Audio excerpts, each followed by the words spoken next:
दर्शकों, आज हम मनपा आयुक्त दालान के बाहर मौजूद हैं और आज यहाँ पर विधायिका गीता जैन ने मीटिंग रखी हुई थी। किन मुद्दों पर मीटिंग रखी हुई थी, आइए इनसे जानते हैं। क्योंकि हमें हाल फिलहाल में इन्होंने 175 करोड़ रुपया महाराष्ट्र सरकार से पास कराया है कैमरों के लिए। मैडम, क्या कहेंगे जो आज अपनी मीटिंग रखी थी? क्योंकि आज का मंगलवार का दिन जो जनता को मिलना होता है और जनता काफी प्रतीक्षा करके रिटर्न चली गई, काफी समय हो गया, क्या मुद्दे थे? देखिए, मुझे नहीं पता था। मैंने जब कमिश्नर सर से समय मांगा था तो मैंने ये समय ही उन्होंने दिया था। इसलिए जनता को अगर मेरे कारण कोई असुविधा हुई हो तो I am sorry for that. दूसरा ये विषय मैं लेके ये आई थी कि हॉस्पिटल्स जो हम बनाने जा रहे हैं, तो हॉस्पिटल के लिए हमें बहुत सारी परमिशंस चाहिए। रेडिएशन के लिए बीआरसी की परमिशन और उसका कंसल्टेंट अलग होता है, तो वो फाइनल किया हमने।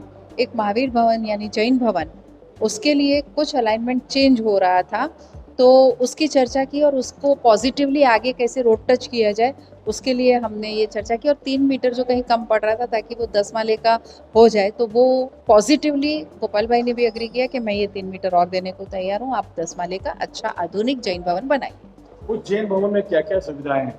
जो एक जैन भवन में होनी चाहिए, वहाँ हॉल होगा, वहाँ साधु संतों के लिए एक रूम होगा, एक भोजनशाला होगी।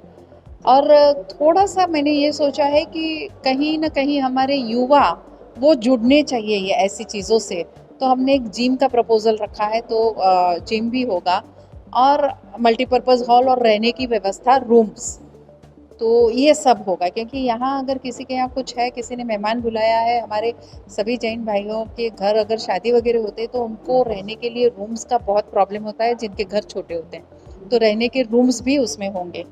तो ये सब सुविधा हमने उस जैन भवन में की है।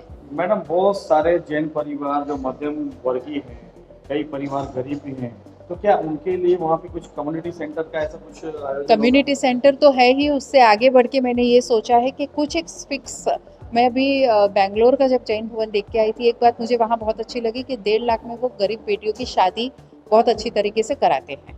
तो ऐसी एक आधी स्कीम मैं भी यहाँ, अभी ये बात की बात है क्योंकि 2 साल बनने में लग जाएंगे, तो और ये 2 साल के बाद ही ऐसा कुछ करेंगे। लेकिन मेरे मन में ये भी है कि गरीब जो हमारे जैन भाई बहन हैं, उनकी शादी क्या हम 1.25 लाख या 1.5 लाख में जैसे वहाँ करते हैं, इंदौर में करते हैं, क्या हम यहाँ ये स्कीम ला सकते हैं? उस पर काम ज़रूर करूँगी और पॉजिटिवली वो स्कीम ज़रूर करूँगी, ताकि हमारे यहाँ जो गरीब जैन भाई बहन हमारे हैं, उनके बच्चों की शादी में उनको ज़्यादा टेंशन ना आए। मैडम, 175 करोड़ की फंड सैंक्शन कराया आपने मंत्रालय से, क्या है?